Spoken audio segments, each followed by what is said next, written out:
que ele discorra sobre o tema. Bom, ótimo dia a todos. Meu nome é Edson Gato.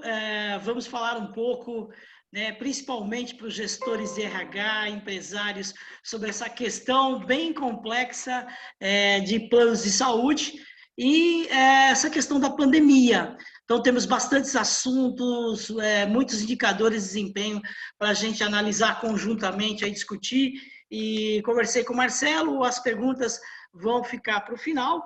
Eu vou colocar uma apresentação aí para vocês, né? E antes de mais nada, agradecer à Prefeitura de Ribeirão, o Marcelo, o nosso guerreiro aí da Rede de Gestores, que está sempre, não para nunca, né, Marcelo? Está sempre inventando algo diferente, fazendo alguma coisa diferente para contribuir aí com os recursos humanos da região. E o pessoal da Casa Café, muito obrigado aí pela caneca, pelo nosso café aqui, da AGH, nossos parceiros, e a galera da PDP, Associação dos Profissionais do Departamento Pessoal. Bom, vamos iniciar nossa apresentação. Eu vou colocar um PowerPoint aqui para vocês acompanhar, porque nós vamos falar sobre muitas coisas. Ale, você coloca aí para mim, por favor? Ou você me habilita para eu colocar, Alessandra, por favor, que eu não estou conseguindo. Por gentileza. Tem uma pergunta aqui no chat, deixa eu olhar aqui. Gente, só compartilhando a tela com vocês. Agora foi, Ale. Obrigado. Bom, vocês estão vendo a tela aí, Ale? Dá um ok aí se você estiver vendo a tela, por favor. Ok? Então tá bom. Então vamos falar sobre a pandemia e planos de saúde, tá? Ale, eu não estou conseguindo passar aqui, você me habilita? Passar os slides, por favor. A Alessandra é a nossa, está dando suporte nessa live para a gente. Vai com a setinha do teclado, Edson. Não está indo, Ale. Estou tentando, mas não está indo.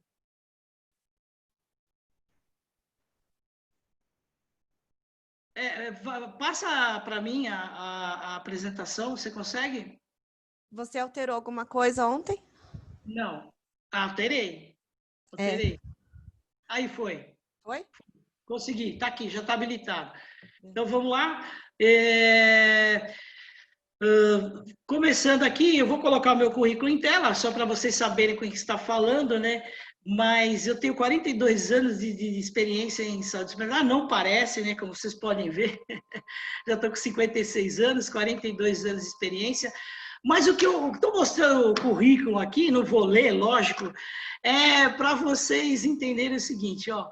Esquece tudo isso aqui, esquece, porque nessa época de pandemia, quantas coisas novas todos nós estamos aprendendo, não é? E não é porque você é um especialista da área, aliás, a experiência é uma armadilha muito perigosa.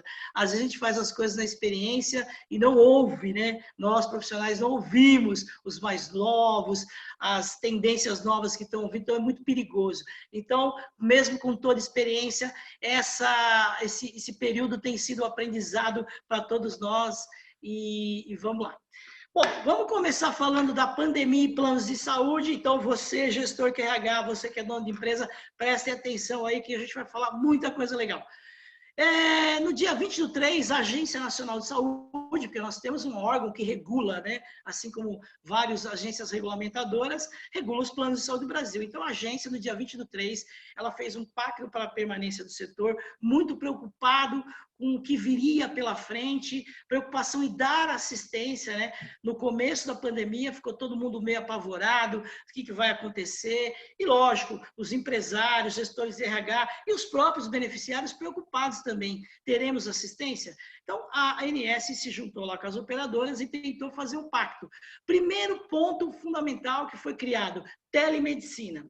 A telemedicina, olha que eu não tinha muito conhecimento sobre isso, então, uma amiga, que é a Renata, da Grupo Notre Dame Intermédica, me deu uma explicação que ela não era liberada ainda para as operadoras no Brasil, então a ANS, como primeiro movimento para resguardar a saúde dos planos de saúde, colocou a telemedicina, para que as pessoas não fossem diretamente no médico e ouvissem um aconselhamento. E aí, todas as operadoras tiveram um atendimento exclusivo aí, para orientar os pacientes. Isso foi uma atitude muito legal. A gente não sabe como vai ficar isso ainda. Eu espero que continue, porque muitas pessoas que utilizaram, lógico, gente, sempre teremos problemas. Não é que dizer que implantou é uma maravilha. Não, teve muito problema também, teve desinformação, a gente vai falar sobre isso, mas foi uma coisa muito importante e eu espero que fique, né? A gente está vendo o novo acontecer e a telemedicina é uma coisa importante, está sendo e foi muito importante no combate à Covid. Estou com sintoma, não sei o que fazer, ao invés de ir no pronto-socorro se expor, liga na telemedicina. Houve uma orientação de uma enfermeira, de um médico, de ter uma escala lá dentro, ter um protocolo de atendimento. Esse serviço foi muito bem realizado pela grande maioria das operadoras, pela grande maioria, né? Porque nós trabalhamos nesse setor e teve algumas que você ligava, não conseguia atendimento, né? Teve outras que emitiram um comunicado que é para a pessoa não ir no atendimento presencial. Não é que ela falou que era em situações emergentes, não, era para não ir, ela escreveu isso. Um absurdo. É lógico que se a pessoa está se sentindo mal, ela tem que ir no médico. Então, isso funcionou e a gente espera que continue. Foi uma experiência positiva do Covid. Pode continuar. Não, sou eu aqui no comando. E aí, uma outra sugestão da agência, sugestão não, uma outra imposição é a suspensão das cirurgias eletivas, né? Então, consultas, exames que não fossem urgentes, ela pediu para suspender. Ótimo, legal. Isso foi também positivo. Vamos dar prioridade para o atendimento do Covid. Algumas pessoas não entenderam, né? Alguns beneficiários reclamaram, tal, mas todo mundo, com um pouco de medo ainda do desconhecido, acabou aceitando essa sugestão da agência. Com isso, e para quem não sabe, e aqui é lógico que deve ter gente muito experiente, gestores de muitos anos, mas por incrível que pareça, às vezes eu vejo reclamações dos operadores, porque esses planos não cobrem nada, tal. Gente, isso era no passado. Hoje a regulamentação ela é muito pesada, por isso que nós estamos vendo aí a diminuição de operadoras. Está ficando no Brasil, no país, operadoras que têm porte, que conseguem dar atendimento, que cumprem a legislação, que têm liquidez, que têm uma baixa reclamação de usuários, que oferecem os serviços credenciados para atendimento. Então, existe uma lei que fala que o prazo máximo da consulta são 7 dias, 14 dias, e assim por diante, entendeu? Então, não é que o plano não tem... Se o plano descumprir as regras, ele toma multas muito pesadas da agência. Então, você que é beneficiário ou gestor de RH, tem que saber que existem esses prazos, tem que saber que eles são cumpridos. O que a agência falou? Em função de tudo que está acontecendo, ela alongou o prazo, né? Alongou o prazo e suspendeu os atendimentos em regime de hospital-dia e os atendimentos de internação eletiva. Urgência e emergência, totalmente. E aí também temos que falar que no dia 9 de junho, em virtude da mudança aí das fases, laranja, amarela, tal, vermelha para laranja, como as coisas foram modificando, ela reestabeleceu os prazos. Tá? Então, os prazos foram restabelecidos desde o dia 9 de junho e as consultas e os exames estão voltando aí paulativamente no mercado. Lógico que teve situações que não tinham prazos inalterados, pré-natal, parto, doentes crônicos, revisão pós-operatória, terapia de oncologia, psiquiatria, porque a psiquiatria nessa fase foi muito bem utilizada aí, principalmente pela telemedicina, porque realmente ficar em casa 100 dias, né? Não foi fácil, foi um desafio para todo mundo. Trabalhar em home office, né? Não está sendo fácil. Assim como não vai ser fácil a volta também. Então, teve alguns procedimentos que a agência manteve os prazos inalterados. E aí, já tem até uma pergunta aí que o Marcelo falou sobre CIDs, né? Gente, atestado é importante que você, que é gestor de RH, se o empregado vir lá apresentar, falar que está com Covid, ele trazer o atestado, verifique se está dentro dos prazos corretos, porque existem até interações jurídico-trabalhistas aí legais para a questão do Covid. Então, é importante que, olha, os CIDs que nós identificamos é o B972, o B342 e o 072. Né? Então, o atestado é uma coisa muito importante que você, gestor de RH, tem que ficar bem atento a isso, porque isso pode ter repercussões lá na frente, ok? E gestão de atestados, independente de Covid, é um negócio bem complexo. A gente tem um estudo aí que a gente faz para algumas empresas, para alguns clientes, e a gente percebe que tem muita falha ainda na questão, principalmente do recebimento do atestado. A gente tem um trabalho estatístico interessante sobre atestado, então você que é gestor de RH, se preocupe bastante com essa questão de atestado. Nós recomendamos fazer um checklist de recebimento desses atestados, e é muito importante que você também tenha um checklist para receber de forma correta. Bom, e aí entramos na questão dos testes, né? Quais são os testes que existem? O PCR, que tem cobertura pela RT-PCR, que é o teste molecular, ele tem cobertura pela Agência Nacional de Saúde, aquele que realiza cotonete. Eu não fiz esse teste, eu fiz só o sorológico, né?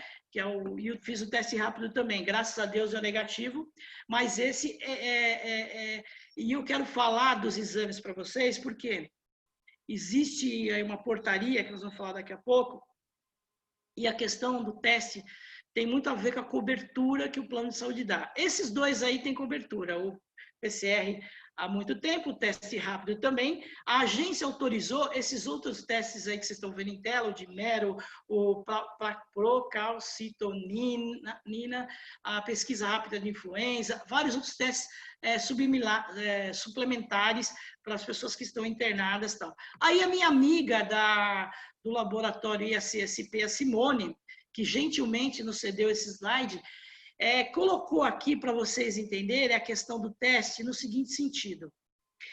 Quando o empregado fala que contatou alguém, ou quando ele fala que está com Covid, ou que alguém com Covid pegou, qual é a aflição do RH? Caramba, precisa testar.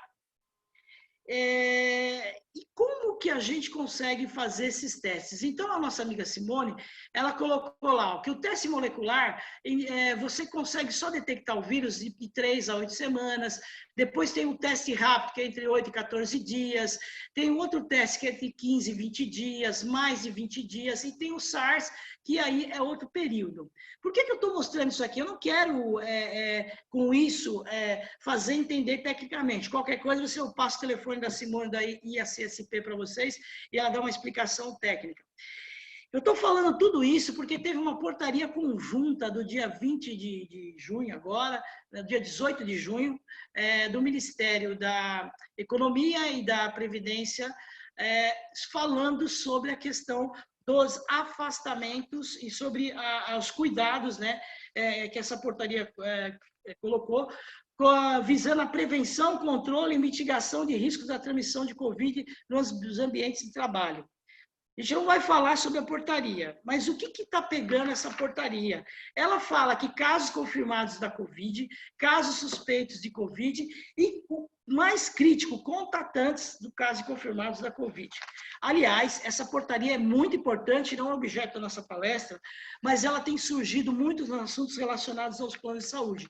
Então, você que é gestor de RH, leia essa portaria. Eu estou aqui com alguns amigos que são da área de medicina do trabalho, o Adalberto, que está aqui, que é gerente de segurança lá da COP, né? E ele pode concordar com o que eu estou falando. Ela trouxe uma série de preocupações para nós, gestores de recursos humanos. E ela fala que, no caso você tem que fazer uma preparação aí para a Covid. E aí o desespero da fábrica ok, eu tomei cuidado, eu coloquei álcool gel, eu estou seguindo a portaria e tal. Mas aí a pessoa vai no churrasco no final de semana e fala que ficou com uma pessoa, né? Quer dizer, o cuidado fora da empresa, então a orientação tem que ir até fora da empresa, e ela fala que teve contato com uma pessoa que teve suspeita, que está com Covid, ou tem suspeita de Covid. E aí, o que você faz? O que está acontecendo? A pessoa liga na telemedicina, A telemedicina vai fazer uma avaliação e, dependendo da situação, vai pedir para ela ficar em isolamento, né? Ou vai pedir para ela procurar uma unidade de pronto-socorro para atendimento do Covid. E quem pode pedir o teste? Quem pode pedir o teste só tem uma pessoa, é o médico. Não adianta, tem RH, pô, eu preciso que teste os meus empregados, porque senão a fábrica vai parar, porque a pessoa teve contato com não sei quem e tal. É o médico. O médico vai fazer a avaliação. Como vocês viram lá nos slides anteriores, o trabalho da Simone lá sobre os testes, tem uma série de indicadores que vão determinar se tem que ser feito o teste ou não. Então, não dá para a gente, nós, leigos, falarem, ou nós do RH, ou nós, donos de empresas, falar assim, ó, você vai lá e faz o teste. Quem define é o médico. O médico tem avaliação clínica, ele faz a avaliação e ele determina que teste e outra, que tipo de teste você tem que fazer. Simone explicou para a gente que o PCR é só para quem já está com vírus, que sabe que está com vírus. O IG, agora deixa eu ver se eu não erro aqui. Se eu errar, Simone, depois vocês já estão nos ouvindo aí, me corrija. O IgM é feito num determinado período que você começou a ter a doença. E o IgG é depois que você teve a doença. E tem mais. Tem trabalhos publicados, segundo a Simone, que falam que a pessoa que pegou, ela pode ter de novo. Na China teve casos de pessoas que testaram positivo, que tinham Covid.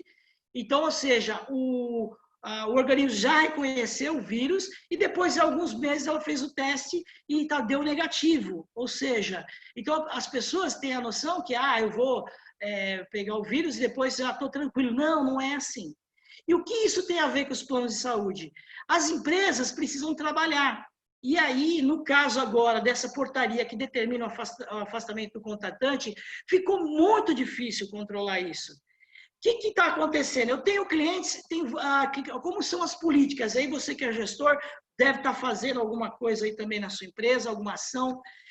É assim, tem empresas que não estão fazendo nada, simplesmente utilizam o plano de saúde, pede para passar na telemedicina, tem análise do médico, se o médico mandar ficar em casa, vai ficar em casa. Tem empresas que falam assim, não, eu preciso da minha mão de obra produtiva, quem tiver com a Covid, eu vou pagar o teste, ou eu vou testar também os contratantes. E tem aquelas empresas, por incrível que pareça, tem gente que estão em franca produção, produzindo muito, que fala assim, eu vou testar todo mundo, eu quero fazer um trabalho preventivo.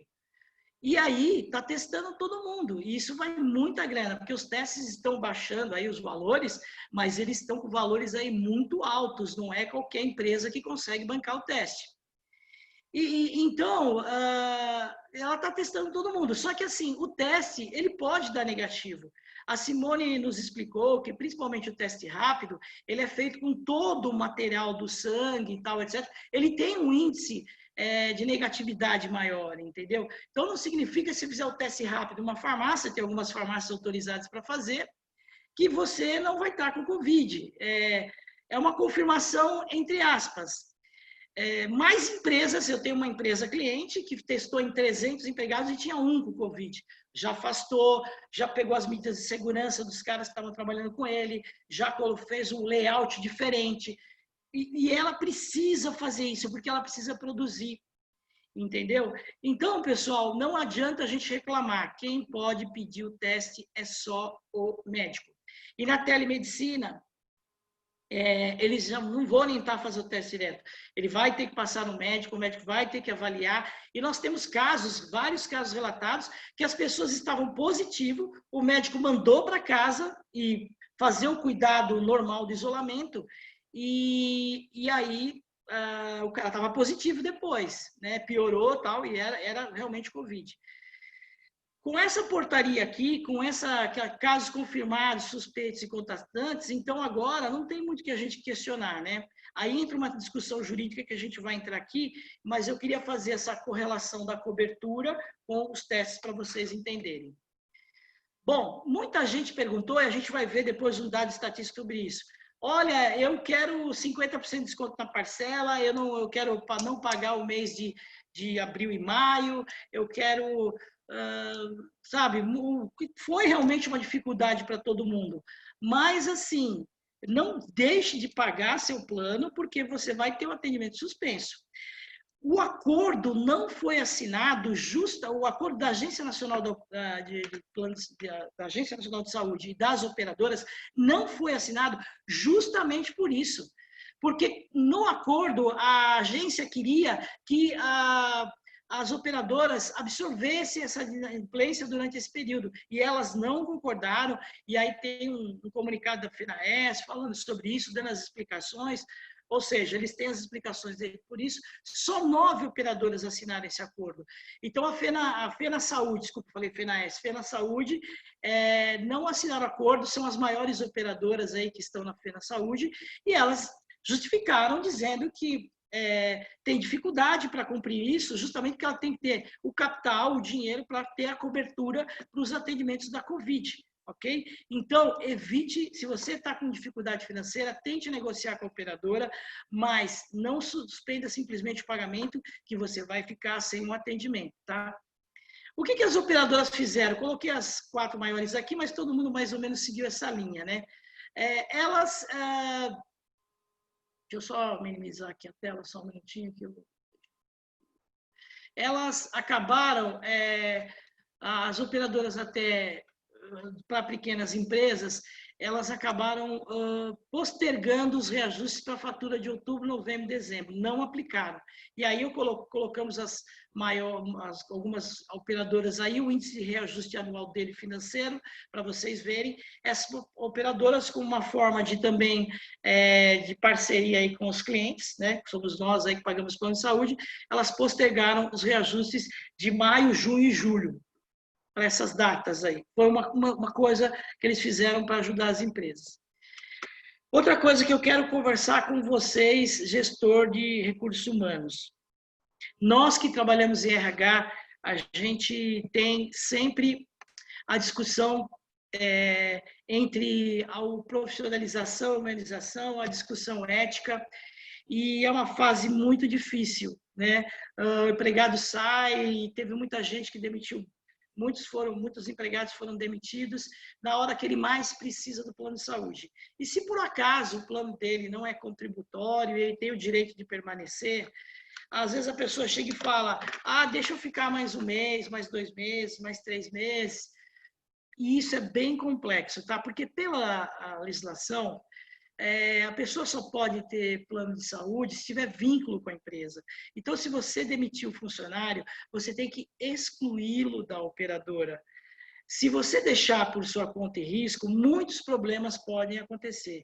Nós já vimos problemas gravíssimos acontecendo, de que a pessoa, eu vou fazer uma cirurgia, tal, será que você poderia estender mais 3 meses? Aí a pessoa foi fazer a cirurgia, era um caso gravíssimo, era um câncer, e essa pessoa ficou internado 120 dias na UTI. E gerou sinistros aí da ordem de 400, 500 mil reais. Como é que você faz? Como é que você tira o plano de saúde dessa pessoa depois? Então, eu sei que existe um limite aí da questão humanitária e a técnica, mas toda vez que você faz uma concessão fora das regras, você tem que saber como gestor, ou então tem que avisar a direção da sua empresa, que isso pode trazer grandes riscos para a sua organização. Eu estou falando isso porque, claro, essa regra é muito clara, né? Você tem que excluir a pessoa, mas a gente sabe que vive no dia a dia, que às vezes a gente quer ajudar os colaboradores e isso é bem prejudicial, aí pode ser bem prejudicial para a empresa. E como gestor, você vai ser cobrado se tomar uma decisão assim, sem compartilhar com a sua diretoria. Bom, aí queria só falar rapidamente aqui que o Senado aprova congelamento de remédios e tal, está em votação na Câmara. E isso aí é um negócio, né, dos políticos que aparece, isso aí não foi aprovado, mas sempre tem as oportunidades aí de aparecer. E aí, vamos lá, todo mundo pergunta, mas e agora, né? Você que é gestor de plano de saúde, você que mesmo é um pequeno empresário e tem lá seu plano na empresa, Você sabe que os reajustes dos planos de saúde, a gente tem um acompanhamento histórico, eles estão bem acima da inflação. E não existe uma reversão de queda sobre isso. E aí é uma outra palestra que duraria aí mais pelo menos 1 hora. A gente não vai entrar nesse assunto. Mas todo mundo está perguntando como fica a sinistralidade dos planos. Se a sinistralidade é o percentual que tem no contrato, que varia em média de 70%, que é o break-even. Se a sinistralidade sobe, seu contrato sobe automaticamente. Então, ficou uma preocupação com a questão do aumento dos custos dos planos de saúde por causa da Covid. Então, eu trouxe alguns dados para vocês aqui, para a gente analisar conjuntamente essa situação. Tá? A gente fez um estudo comparativo hospitalar, e aí nós tivemos uma redução no primeiro bimestre de abril e maio, comparado ao período de janeiro e março do mesmo ano, e as internações clínicas caíram 16%. E as internações cirúrgicas, 44%. Então, houve uma queda significativa da utilização aí, principalmente cirúrgica, né? Porque, como vocês viram, como a ANS congelou as cirurgias eletivas, principalmente as cirúrgicas, houve uma queda significativa, tá? O tempo médio de internação, que é quanto a pessoa entra no hospital, quantos dias ela fica no hospital. Então, tem pessoas que ficam 1 dia, tem pessoas que ficam 15, tem pessoas que ficam 30, mas na média geral, aí nós estamos falando de 3,5, 4 dias, no máximo, de internação hoje, antes da Covid, por internação, o tempo médio que uma pessoa fica no hospital. Então, na rede privada são aproximadamente 3 dias e meio, 3,7 dias. E vocês sabem quanto que é no SUS? Não sabem, né? Ou que alguém já sabe aí, são 12. Aí, às vezes, os empresários de fora perguntam para mim, Edson Gato, mas por que tem que ter plano de saúde no Brasil? O SUS é um sistema muito bom. Eu falo, porque se o empregado ficar internado, ele fica 12 dias fora no mínimo, que é o tempo médio de internação no SUS. Lógico que tem outras variáveis nessa análise, mas vocês veem a diferença do sistema para quem é privilegiado e pode ter um plano de saúde, né? Por isso que o benefício é tão importante, né? A gente sabe, a gente que trabalha na área, gestor de RH, aí, você sabe que é tão importante esse benefício para os empregados. Mas o tempo médio de internação aumentou, porque talvez com a Covid temos internações mais longas. E com isso, o custo médio por internação também subiu 13,5%. Mas, no geral, porque teve uma queda, né, lá na frente eu mostrei para você o indicador das cirurgias, principalmente das internações clínicas, na quantidade, aumentou, mas, no geral, a gente apurou lá na nossa carteira uma queda de 15%. Ok? Beleza. E vamos ver mais números, então. Só que esses são da Agência Nacional de Saúde, estão publicados lá na agência, quem quiser olhar. Nós somos 47 milhões de beneficiários, nós temos 718 operadoras em operação no Brasil. Antes da lei, a gente tinha mais de 2.000, acho que 2.400 operadoras. O mercado está fazendo assim, gente, ó. E a concorrência cada vez menor. Então, você que é gestor de RH, sabe da dificuldade de contratar plano de saúde, né? Hoje, a gente tem pouca margem, porque o mercado está ficando para gigantes. E nesse período de janeiro a abril, foram feitas aí 1,4 bilhões de consultas, exames, terapias e internações. Tá? Dados de 2018, aliás. E aí vamos para as informações assistenciais. Esse quadro aqui mostra a evolução da taxa mensal de ocupação. Taxa de ocupação dos leitos, comum e UTI. Então, você pode ver aqui, comparando o período em azul, 2019, 2020, laranja, dos leitos geral, houve uma diminuição aí em março, abril e maio da taxa de ocupação. É aquilo que a gente mostrou lá atrás, né? A diminuição da quantidade de internações. E houve uma ocupação, uma taxa de mensal de ocupação dos leitos comum de UTI no período da Covid maior, entendeu? Aqui é sem Covid e ali é com Covid. Então, com a Covid, houve um crescimento aí da taxa de ocupação nos leitos de UTI. Aí nós temos aqui a variação mensal de 2020 dos atendimentos em pronto-socorro. Então, vocês viram que eles caíram um pouquinho aí em fevereiro, março, e abril ele deu uma subida de 4%. Ou seja, as coisas começaram a voltar um pouquinho normal em maio. Caiu o atendimento pronto-socorro porque a gente, telemedicina, como a gente viu lá atrás. E aí, nas autorizações emitidas para exames e terapias, olha a queda. Eu até queria falar, né, que todo mundo está esperando passar para fazer suas prevenções, né, ir no médico, fazer o check-up, passar no cardiologista e tal. Então, olha, em abril, 62% menos de SADT aí, que é Serviços Auxiliares de Neoterapia, nos planos de saúde. Custos por internação, sem e com UTI, né, custo por diária, né, e duração por dias de tratamento. Então, vocês podem ver que com UTI, no período das internações referentes à Covid, olha a diferença para a cirurgia, para a internação clínica e olha a diferença para aquelas que são sem UTI. Então, tem uma maior taxa e maior custo. Se você comparar uma internação clínica em abril, que pode ter casos ali de 6.400, da Covid em abril, 8.000. Quer dizer, 30% maior. Agora, uma internação cirúrgica, 23.000. Uma clínica, em abril, 22.000, tá? Mesmo preço. E da Covid, 40.000. Então, vocês verem que realmente o tratamento da Covid está claro aqui, ele custa muito mais. Aí nós vamos para algumas informações aqui muito importantes. Eu quero que vocês prestem atenção na linha da sinistralidade, que é a linha roxa. Fevereiro, a gente estava com 74, essa é a sinistralidade das carteiras das operadoras. Março, 75. Abril, manteve aí mais ou menos igual. E em maio, a gente teve uma queda aí na sinistralidade da carteira. Por quê? Como esse é regime de caixa, é aquele fluxo que eu falei, né? Houve uma diminuição geral de 15% no nosso levantamento. E aqui está dando uma diferença de 10%, né, na sinistralidade. Então, se diminuiu o custo das internações, diminuiu o custo ambulatorial, caiu a sinistralidade aí, batendo a sinistralidade mediana em 64% e a sinistralidade média em 66%. Nossa, boas notícias, Edson. Calma, vamos chegar lá. E aqui também mostra o quadro médio e mediano da sinistralidade, como a gente viu, é só uma repetição, e vê aí que ela se manteve e teve uma queda agora no mês de abril e maio. Tá? E aí que a gente vê o quadro da inadimplência, vocês podem ver que no mês de maio a inadimplência aumentou, vamos só na última linha aí, 16%, 11% em maio, tá? E aí 18% e 15% nos mais variados planos aí.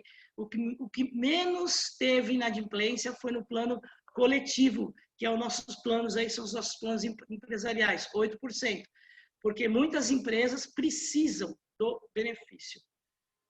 Ale, vocês estão me ouvindo aí? Tá tudo bem? Dá um alô aí para mim, por favor, abre seu microfone, que eu estou olhando a apresentação aqui. Tá tudo bem? Tudo certinho. Tá, então tá bom. Demanda dos consumidores, reclamações, vocês podem ver que mesmo com tudo isso que aconteceu, se a gente comparar 2019 com 2020, a gente tinha muitas reclamações em janeiro e com a própria Covid diminuiu.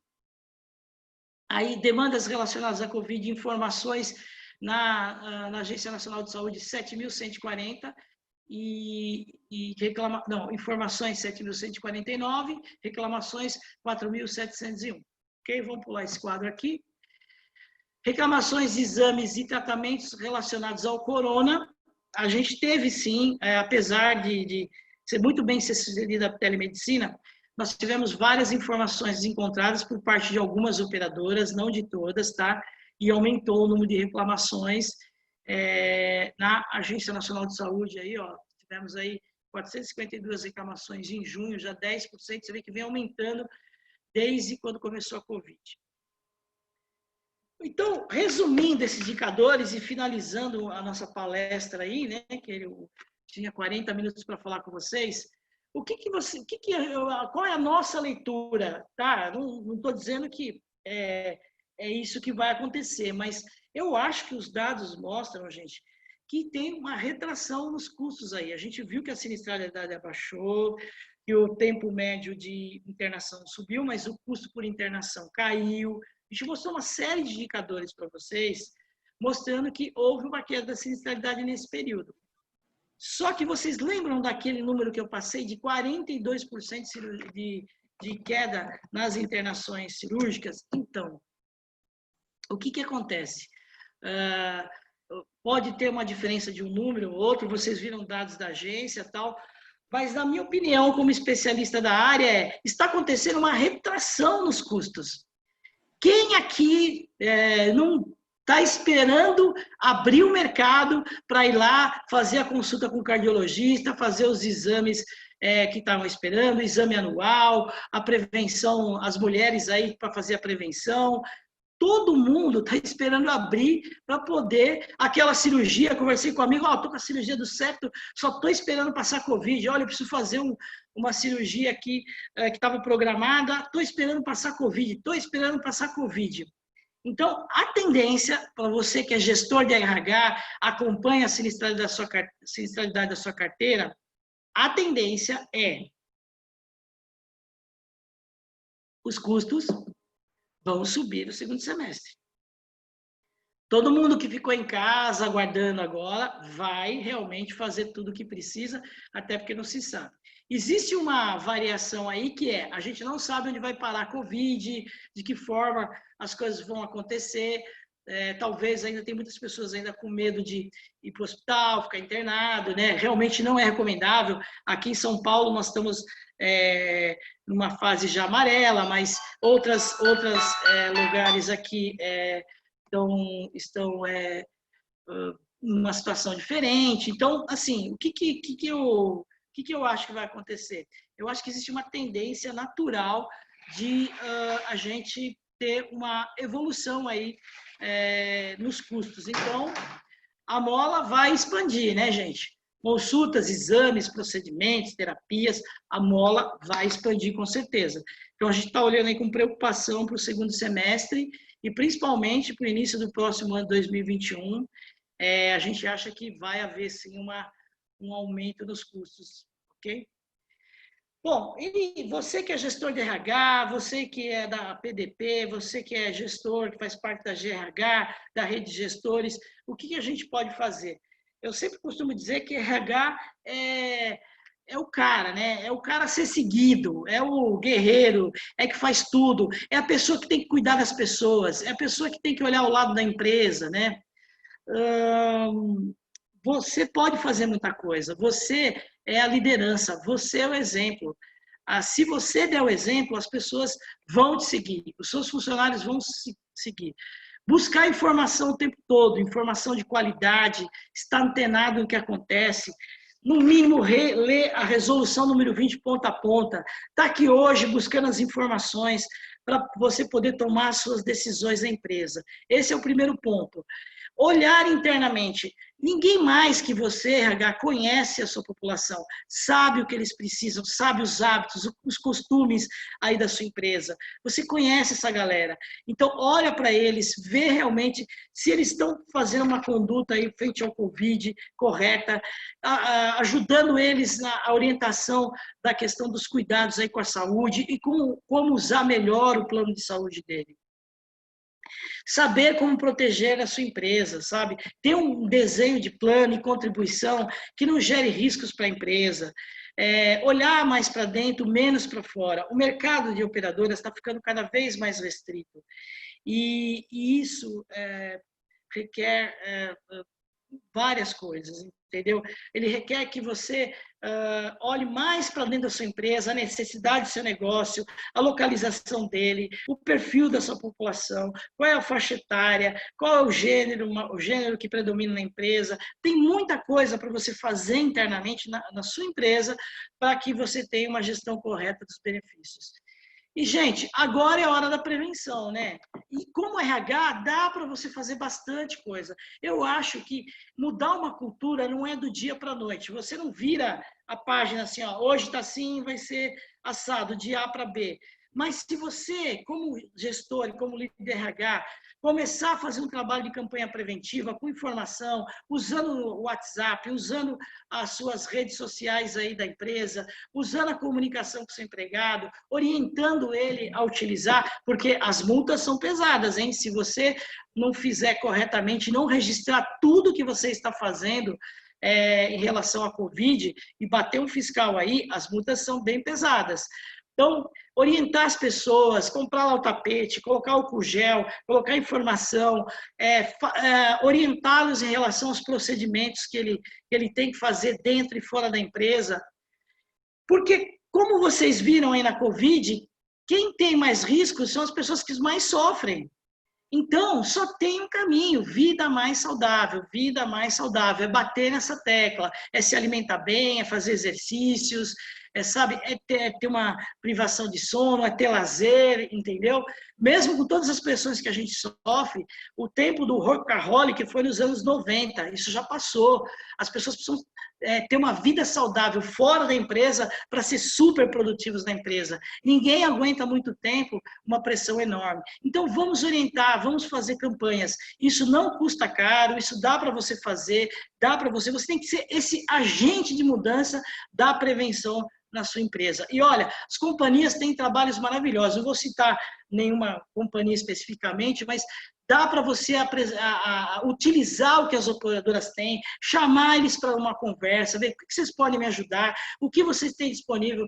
Às vezes, a gente nem sabe que a operadora tem programas preventivos. Então, faça suas campanhas de prevenção, faça filmes, entendeu? Manda lá no WhatsApp dele, fala uma mensagem de prevenção, de cuidado. Tem muita coisa que a gente pode trabalhar e pode fazer. Bom, vou colocar aqui, fechou aqui, são os meus dados aí, dados da empresa, meu celular. Se alguém quiser conversar comigo, eu estou à disposição de todos. Tá? E eu estou aberto agora para as perguntas. Basicamente, finalizei minha palestra, Marcelo. Ah, legal, Edson. Obrigado, viu? Foi muito ilustrativo para a gente aí os seus dados. E nós temos aí 1, 2, 3, 4, 5, 6 perguntas aí que vieram aí, vi os grupos do WhatsApp e alguns compartilhamentos que nós fizemos da palestra em grupos de RH. Então, o Ariovaldo Amorim, da SS Transportes, ele pergunta se a cirurgia de vasectomia tem cobertura no plano de saúde. Excelente pergunta. Sabe por quê, Marcelo? Tem, e muita gente não sabe. Nós temos um rol de procedimentos da Agência Nacional de Saúde, ela está inclusa, sim. Lógico que para esse procedimento tem uma situação específica que a agência criou, que é uma espécie de regras, né? Para você seguir. Você não pode chegar lá para o médico e falar, eu quero fazer vasectomia. Tá bom, você quer fazer, mas aí você vai ter que fazer uma consulta com um psicólogo, você vai ter que fazer alguns exames. Não é do dia para a noite, tá? Tem uma regrinha lá para você seguir. Se você tiver um pouquinho de paciência, seguir um protocolo, que é um cuidado que a agência teve para não cometer erros absurdos, entendeu? Da pessoa ir lá e fazer a vasectomia. Então, tem um processinho, mas tem cobertura sim, e pode ser feito pela Agência Nacional de Saúde, sim. Pelos planos de saúde cobrirem, sim. Ah, legal. O Juan Ferreira, da Uninter, ele está nos perguntando, bom dia aí para você, Juan, sobre o atestado de telemedicina. Se ele fizer uma consulta por telemedicina, se tem direito ao atestado médico. Olha, essa pergunta eu vou ficar devendo, porque eu nunca ouvi uma pergunta tão difícil como essa para responder, mas eu acredito que não tem atestado por telemedicina. O atestado tem que ser presencial, com médico. Você está avançando muito. A gente já conseguiu colocar telemedicina, graças a Deus. Agora o atestado por telemedicina, mas é uma excelente pergunta. Como eu estou dizendo, nós estamos vendo momento novo, mundo novo, novas coisas acontecendo. Você me pegou no contrapé, não sei te responder, mas eu tenho quase certeza que não, né? O atestado acho que tem que ser presencial. Mas, veja bem, leia a portaria número 20, onde ela fala que, nos casos suspeitos, confirmados suspeitos e contatantes, a medida é você afastar por 14 dias. Então, independente de atestado ou não atestado, tem que afastar. Entendeu? Isso é o que você tem que ficar na sua cabeça. Leia a resolução número 20 e vai ver lá que está claríssimo isso. E só pode voltar se tiver exame negativo ou um médico dar um atestado dizendo que você está curado. Então, boa pergunta.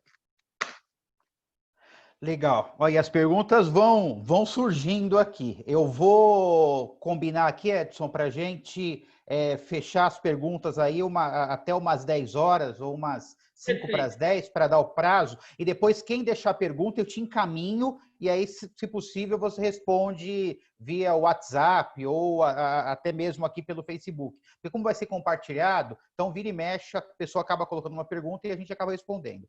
A Expedita Macedo, um abraço, Expedita, aqui de Ribeirão Pires, né? Ela está perguntando, oferecer plano de extensão aos funcionários não é obrigatório por lei para as empresas? Excelente pergunta. Como que é o nome dela?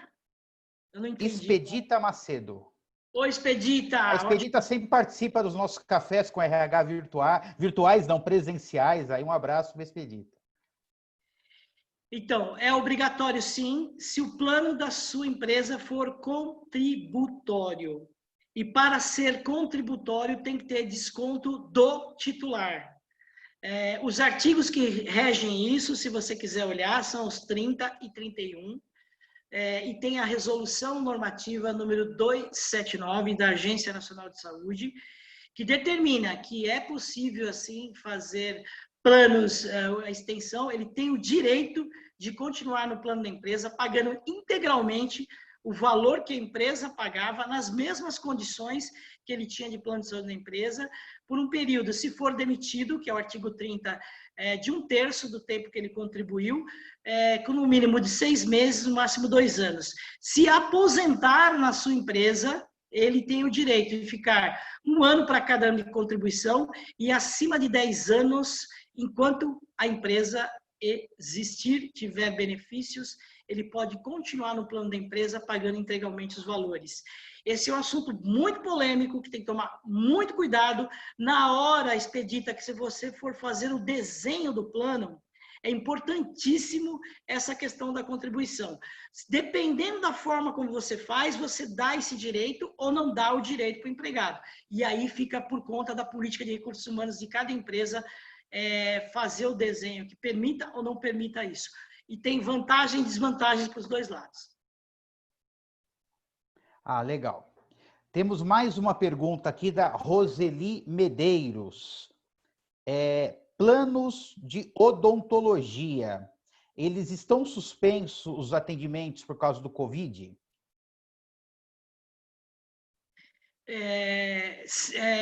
A mesma recomendação que eu falei, a recomendação, só não tem telemedicina, mas existe uma recomendação e só está atendendo casos de pronto-socorro também. Agora, possivelmente, vai voltar os atendimentos normais, mas é a mesma recomendação, só atendimento de casos de pronto-socorro. Porque também tem risco, né? Legal. A Giovana Gianazzi, ela nos pergunta, planos de saúde e seguradoras de saúde, qual que é a diferença aí para o Covid? Boa pergunta. Para a Agência Nacional de Saúde, agora todo mundo é operadora de planos de saúde, é isso que tem que ficar claro. Uma característica de diferença entre seguradora e planos de saúde, né, o que eles chamam de operadora de plano de saúde, é o seguinte: as seguradoras, ela é obrigada a dar o reembolso em todos os seus planos. Então, se você compra um plano, vou citar aqui Bradesco, Sul América, ele obrigatoriamente ele tem que te oferecer, além da rede credenciada, o reembolso. É obrigatório, a partir do plano básico até o executivo. E a empresa de plano de saúde, ela não tem essa obrigatoriedade, não significa que não tem. Por exemplo, na Mil, no Grupo Notre Dame Intermédica, eles têm planos que têm reembolso e que não têm. E aí tem uma variação de custo, porque o reembolso é um agregador de custos, ele normalmente custa mais do que um plano que não tem reembolso, tá? Mas as empresas de plano de saúde, assim por dizer, e não as seguradoras, ela tem um atendimento mais focado nos seus recursos internos, hospitais, clínicas, tal. As seguradoras normalmente não têm isso. Ela tem uma rede credenciada que você vai e utiliza da forma que você achar melhor. Nos planos de saúde, a gente não tem, nos planos de saúde já tem mais esse atendimento que a gente chama verticalizado, onde você entra lá na consulta e faz todo o tratamento dentro da própria rede da empresa. É basicamente essa a diferença. Legal. Temos mais uma pergunta aqui da Juliana Santana.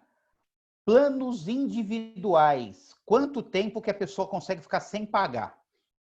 Né, eu acho a inadimplência, né? 60 dias.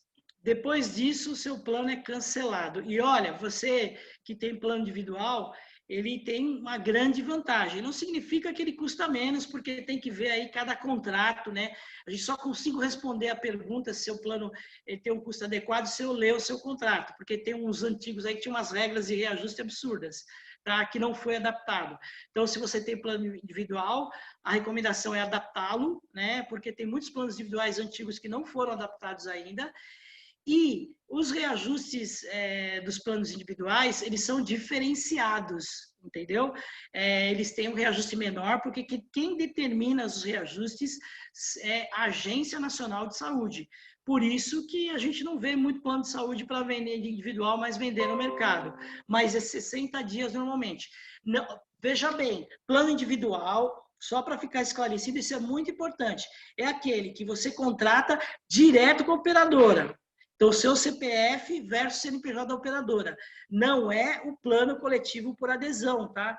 O plano coletivo por adesão é aquele que você contrata via um sindicato, e aí lá eles têm o Bradesco, ou tem a Unimed, a Sul América, o Grupo Nacional Intermédica para te oferecer, e você contrata via um sindicato. Esse plano é coletivo por adesão, e cuidado que ele tem características diferenciadas, tanto de reajuste, como também de inadimplência. Mas o individual mesmo, 60 dias. Legal, Edson. E nós temos aqui uma última pergunta do João Carlos Zambelli. Ele nos pergunta como estão os leitos no ABC na rede particular. Os leitos aí de UTI para o Covid. Não tenho essa informação precisa para te dar. A informação que eu tenho é de uma organização social, e aí eu vou falar da saúde pública, o medo das autoridades, né, da questão de liberar as fases aí, é justamente essa questão que você está falando, a disponibilidade de leitos, né? Isso é muito crítico, porque se você tiver com 95% de ocupação, como é que você vai liberar as pessoas para sair para a rua? E você sabe que o Covid ele aumentou essa taxa aí de ocupação de leitos de UTI, como a gente viu nos dados estatísticos. Então, eu tenho uma informação de uma organização social aí que estava trabalhando com algumas cidades ABC, uma taxa aí de 85%, e aí baixou para 80%, é variável, né? Mas, assim, essa é a grande preocupação.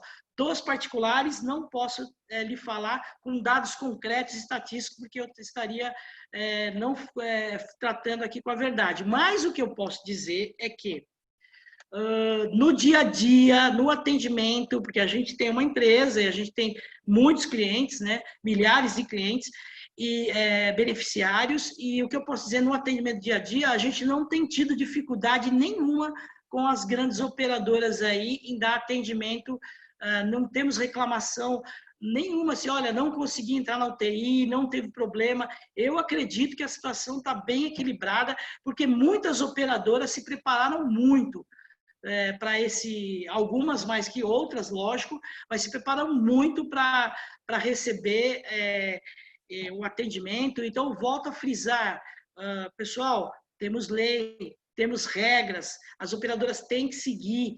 Problemas tem sim, a gente tem problema todo dia no setor, né, que está evoluindo, mas tem que ter o atendimento, tem que ter a cobertura, tem que ter sim. E se acontecer algum problema, você tem que ter um consultor aí para te apoiar, para te ajudar, porque existem regras, é muito sério isso. E as operadoras se prepararam muito bem. Eu acredito que não estamos tendo nenhum problema nesse sentido. Legal, Edson. Então, eu acho que as nossas perguntas aqui acabaram. Eu quero mandar aqui um abraço aqui para Lucimara Pelisson, da Kinner, que está nos acompanhando via Facebook aí, está dizendo que foi muito esclarecedor, né? Agradecer a você, ao Edson, por essa palestra esclarecedora aí para a gente. Agradecer aí todo o apoio que nós temos aí da Secretaria de Desenvolvimento Econômico e Turismo. Agradecer aí os nossos parceiros da rede de gestores, agradecer a AgLife, agradecer a Casa Colf, agradecer aí o pessoal da PDP, né, Associação dos Profissionais e Departamento Pessoal, que nos cede aí todo o seu mailing digital e todas as suas plataformas para que essa palestra seja divulgada. Agradecer ao pessoal da GRH e na figura do Adilson aí, que também está nos ajudando. A Vânia Rebelato estava nos acompanhando aí da GRH. Um abraço aí a todos. E eu deixo aí o Edson aí para as considerações finais dele. Gestor de RH, você é fundamental na sua empresa, você é fundamental na gestão de saúde dos seus funcionários. Então, lembre-se, você é o espelho, você é o líder, você tem que dar o apoio para as pessoas, você é o braço direito, é tudo isso, né? É pouca coisa. Mas, assim, muita gente precisa de você nesse momento. Parabéns, eu tenho visto aí os RH se desdobrarem à noite ligando para a gente. Gato, estou com um problema, como que eu faço e tal. Cara, esse povo luta demais, não estou puxando o saco, não. Eu admiro realmente, porque a gente sabe que além da questão trabalhista, além da questão da folha de pagamento, dessas série de regras, né? A Adalberto está balançando a cabeça lá, essas normas aí, essas portarias que venham atrás da outra, você tem que cuidar de tudo isso, mas você é o cara, tá todo mundo dependendo muito de você nesse momento, então esteja firme, esteja forte, precisa de ajuda, fala com a gente, porque nós vamos superar esse momento e você vai sair fortalecido dessa situação. E queria uma última palavra para encerrar, que eu tenho encerrado normalmente as minhas lives aí, uma frase que eu aprendi com o meu mestre Flávio Garcia, do MBA Business School, que é o seguinte: o futuro do verbo dar eu receberei.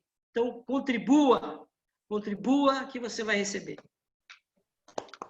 É isso aí. Obrigado, Edson. Obrigado a todos aí que participaram e até a nossa próxima edição aí do Café com RH. Estamos finalizando aí. Um abraço a todos novamente. Um bom dia. Usem máscara, usem álcool gel e se cuidem. Abraço. Obrigado, pessoal. Bom dia. Obrigado, Alberto. Obrigado, hein? Obrigado a vocês. Bye, bye. Tchau. Muito obrigado, Marcelo.